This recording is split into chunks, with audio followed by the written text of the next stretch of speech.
आज से 3 हफ्ते पहले एक अभियान हमारा शुरू हुआ था, तो ये पूछे थे 15 सवाल, तो बड़े सरल से सवाल हैं, उन पर जवाब देना चाहिए भाजपा को। देश में सर्वाधिक बेरोजगारी हरियाणा में क्यों है? सबसे ज़्यादा महंगाई हरियाणा में क्यों है? सबसे ज़्यादा देश का क्राइम रेट, सबसे ज़्यादा अपराध दर, आज हरियाणा में सबसे ज़्यादा क्राइम क्यों है?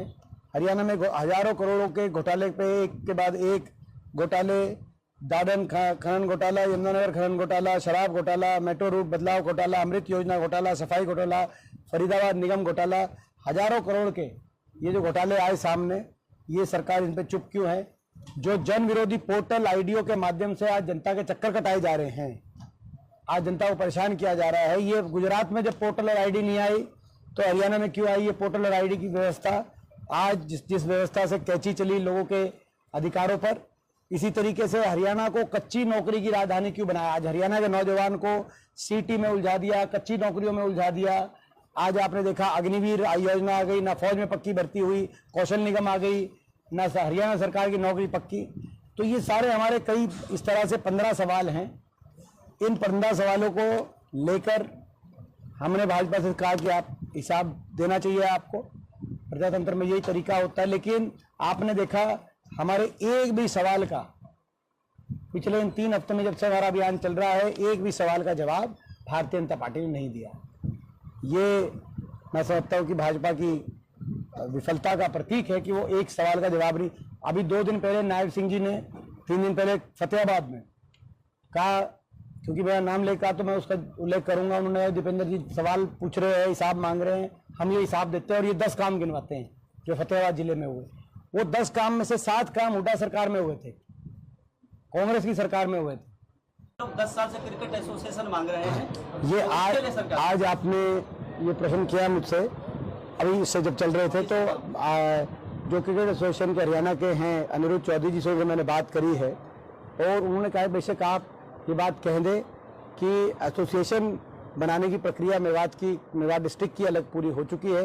एसोसिएशन जो भी उनकी अपनी अंदरूनी कार्रवाई है वो हो चुकी है सारी, और अगले वर्ष से मेवात जिले की अलग क्रिकेट टीम खेलेगी, जिले की क्रिकेट टीम खेलेगी। ये आज उन्होंने मेरे को कहा कि मैं आज आपका इस प्रश्न का उत्तर में ये मैं कह दूं तो आप इसको जो है अच्छे से आप टेकअप करें। और प्रश्न के लिए धन्यवाद, क्योंकि इस प्रश्न में कुछ सकारात्मक, हाँ, ये क्रिकेट वाली जो बात इन्होंने ही करी थी, क्रिकेट वाली। क्या नाम आपका? जफरुद्दीन ने पूछी थी मेरे क्रिकेट वाली बात, तो उनसे पूछा तो अनिरुद्ध जी ने कहा कि फॉर्मेलिटी हो गई, और अब आपने फोन कर दिया तो कहते कि ये आप घोषणा कर दें कि अगले साल से पहले हम मेवात की क्रिकेट टीम का गठन करके, और मेवात की क्रिकेट टीम उतरेगी हरियाणा की अगली जो सीजन होगा उसमें। सर, मेवात में स्कूल कॉलेज की जरूरत है। एक बार करके दोबारा ले लें। बड़ा मामला चल रहा है, तूल पकड़ रहा है, डंपिंग यार्ड बनाया जा रहा है। सुनो, मैं कोई अपन को जल्दी में नहीं है, संतुष्ट करेंगे। एक बार बीच में हो गया, सुनो उनसे करके बात नहीं, सबसे लेंगे, सबसे ले लेंगे। जनता पार्टी ने 4 उम्मीदवारों की ऐलान कर दिया है। उचाना से पूर्व डिप्टी सीएम भी चुनावी मैदान में आ चुके हैं। आपका चेहरा कौन होगा? कांग्रेस कब तक मैदान में? देखिए, ऐसा है कि उनका मैंने पहले कह दिया था लोकसभा से पहले कि इस पार्टी किसी भी सीट पर जमानत नहीं बचेगी, क्योंकि जो अपने मतदाता के साथ विश्वासघात करके जिस पार्टी ने भाजपा की सरकार बनवाई हो, और हर कदम पर हरियाणा प्रदेश के लोगों के साथ विश्वासघात करने का उनकी कार्यशैली रही हो, आपने देखा होगा। बड़े बुजुर्गों को 5100 पेंशन कहा, लेकिन बड़े बुजुर्गों के साथ विश्वासघात, किसान आंदोलन में किसान के साथ विश्वासघात, खिलाड़ी हमारी बेटियों के आंदोलन में हमारी बेटियों के साथ विश्वासघात करने वाली ये पार्टी का एक परंपरा बनी। तो मैंने उसी समय कह दिया था और कि जननायक जनता पार्टी का जनाधार समाप्त हो चुका है, और एक भी सीट पे इनकी जमानत नहीं बचेगी।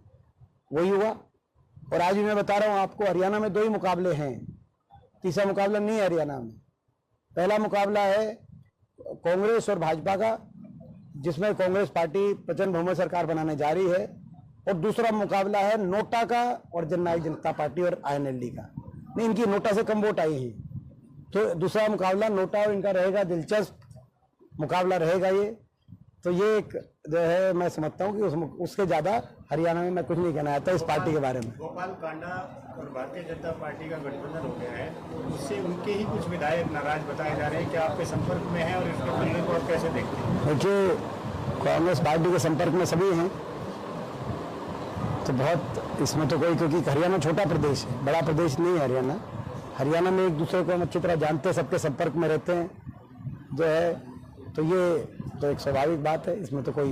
उद्धव ठाकरे जी ने राहुल गांधी की जान को खतरा बताया है और दूसरा खुद राहुल गांधी ने कहा है कि ईडी कभी भी उनके। देखिए, बड़े गंभीर बात है कि आज जो केंद्रीय जांच एजेंसियां हैं, तो ये 10 वर्ष से उनका राजनीतिक दुरुपयोग किया जा रहा है, ऐसा देश के विपक्ष का मानना है, हमारा मानना है।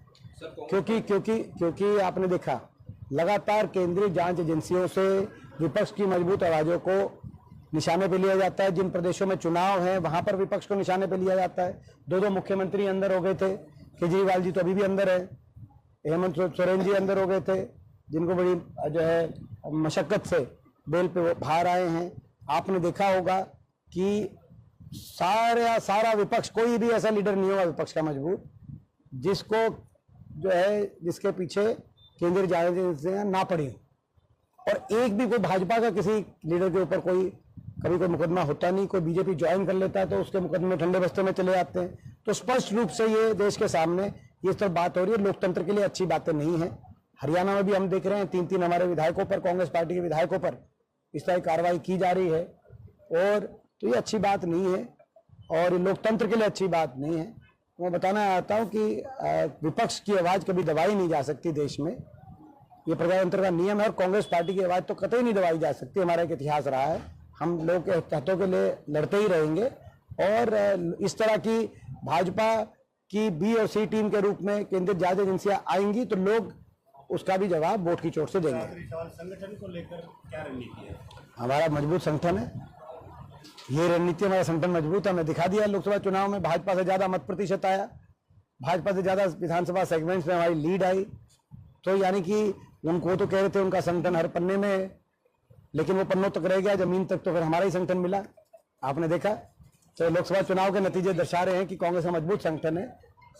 बाकी जो है संगठन का विस्तार का जो प्रश्न है, समय समय पर कांग्रेस शीर्ष नेतृत्व जब ठीक समझती है तो विस्तार होता रहता है। मुख्यमंत्री कहते हैं कोई कांग्रेस पार्टी दे हिसाब, मुद्दा दे हिसाब, उसको लेकर क्या? ये तो आप उनकी सोच समझ सकते हैं। अब 10 साल का हरियाणा का जो हम तो हिसाब देने को तैयार हैं, हमने तो वो भी डॉक्यूमेंट छपवाया है कि हमने क्या किया, इनने क्या किया, हम तो तैयार हैं, और वो लंबा चौड़ा डॉक्यूमेंट है। एक एक क्षेत्र में हमारे समय 81 किलोमीटर मेट्रो बनी हरियाणा में, गुड़गांव, फरीदाबाद, बहादुरगढ़ जुड़ा। इनके समय 1 इंच भी मेट्रो हरियाणा में नहीं बिछी। हमारे समय 250 किलोमीटर नई रेल की लाइन बनी और 300 किलोमीटर नई रेल की लाइन मंजूर हुई, जिसमें मेवात वाली। इनके समय 1 इंच भी नई रेल की लाइन मंजूर नहीं हुई। हमारे समय 4 थर्मल के और 1 परमाणु के कारखाने बने बिजली के उत्पादन को बढ़ाने के लिए। इनके समय एक कोई नया कारखाना या 1 यूनिट भी किसी कारखाने में नहीं जुड़ी। हमारे कांग्रेस पार्टी के समय पूरे हरियाणा में 7 बड़े औद्योगिक केंद्र, IMT, इंडस्ट्रियल मॉडल टाउनशिप स्थापित किए गए ताकि उद्योग आए।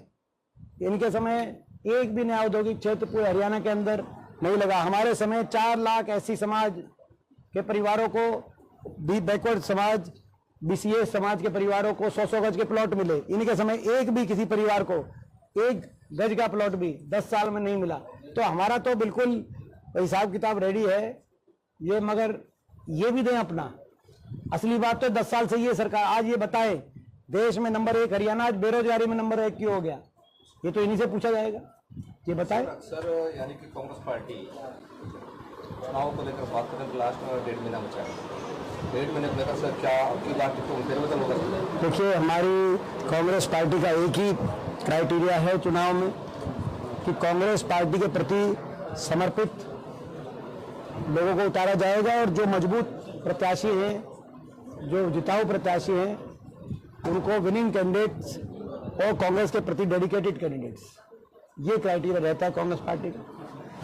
सर, मेवात इलाके से लगती हमारी 4थी 5वीं विधानसभाएं होती, कल वहाँ पे पूर्व मुख्यमंत्री भूपेंद्र सिंह हुड्डा हर्ष कुमार को ज्वाइन करा रहे हैं, कहीं ऐसा तो नहीं अल्पसंख्यक किसी को काट के किसी अन्य वर्ग में दिया? क्योंकि ये जो है मैं समझता हूँ कि ये जो है पूरे प्रदेश में जो आपकी कांग्रेस पार्टी सबको साथ लेके चलती है, सबको